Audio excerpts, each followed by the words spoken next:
Friends, ನಾನು ನಿಮ್ಮ ತೀಕ್ಷ್ಣ. ಇವತ್ತು ಮ್ಯಾಂಗೋ ಐಸ್ ಕ್ರೀಮ್ ಮಾಡೋಣ ಬನ್ನಿ. ನೋಡಿ, ನನ್ನ ತಮ್ಮ ನೀಟಾಗಿ ಕಟ್ ಮಾಡ್ತಾ ಇದ್ದೇನೆ. ಸ್ಲೈಸ್ ಮಾಡಿಕೊಂಡು ಎಲ್ಲ ನೀಟಾಗಿ ಕಟ್ ಮಾಡಿಕೊಂಡು ಇಟ್ಕೋಬೇಕು. ಅವೇನು ಪಲ್ಪೆ ಆಗಿದೆ ಅಲ್ವಾ. ಇದು ಅಜ್ಜಿ ನಮಗೋಸ್ಕರ ಕಳಿಸಿರೋ ಹಣ್ಣು. ತುಂಬಾನೇ ಸ್ವೀಟ್ ಆಗಿರುತ್ತೆ.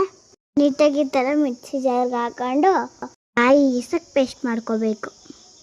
ಈ ಸೀಸನಲ್ಲಿ ಎಲ್ರೂ ಮಾಡಲೇಬೇಕಂತ ರೆಸಿಪಿ ಇದು. ಅದು ಮಕ್ಕಳಿರೋ ಮನೆಗಂತೂ ಇದು ಇದ್ದೇ ಇರಬೇಕು. ನಮಗಂತೂ ಇದು ತುಂಬಾನೇ ಇಷ್ಟ. ವರ್ಷ ಇದನ್ನ ಮಾಡ್ತಾನೆ ಇರ್ತೀವಿ. ಈ ಮಂತಲ್ಲೇ 4 ಟೈಮ್ಸ್ ಮಾಡಿದೀವಿ.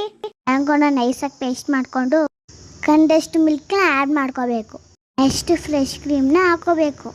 ಸ್ವಲ್ಪ ಮಿಲ್ಕ್ ಪೌಡರ್ನ ಆ್ಯಡ್ ಮಾಡ್ಕೋಬೇಕು. ಹಾಗೆ ಮಿಕ್ಸ್ ಮಾಡ್ಕೋಬೇಕು.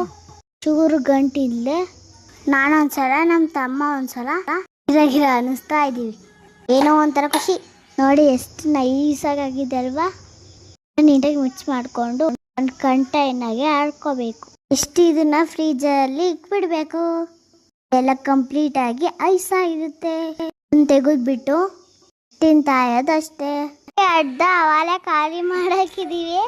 ನಾನು ತಮ್ಮ ಇನ್ನು ಮಿಕ್ಕಿದ್ರಲ್ಲಿ ವಿಡಿಯೋ ಮಾಡ್ಕೊತಾ ಇದ್ದೀವಿ. ನೋಡಿ ಹೆಂಗಿದೆ ಟೆಕ್ಸ್ಚರು. ಏನು ಸಕ್ಕತ್ತಾಗಿದೆ ಅಲ್ವಾ. ಐಸ್ ಕ್ರೀಮ್ ಮೇಲ್ಗಡೆ ಸ್ವಲ್ಪ ಚಾಕ್ ಮಾಡಿ ಮ್ಯಾಂಗೋ ಹಾಕೊಂಡು ತಿಂತಾ ಇದ್ರೆ ಒಗ್ಗಕ್ಕೆ ಮೂರೇ ಗೇಣಲ್ಲ, ಗನ ಇಲ್ಲೇ ಇರುತ್ತೆ. ತಾನೇ ಮ್ಯಾಂಗೋ ಇಷ್ಟ ಆಗಲ್ಲ. ನಿಮ್ಮ ಮಕ್ಳಿದೆ ಈ ಥರ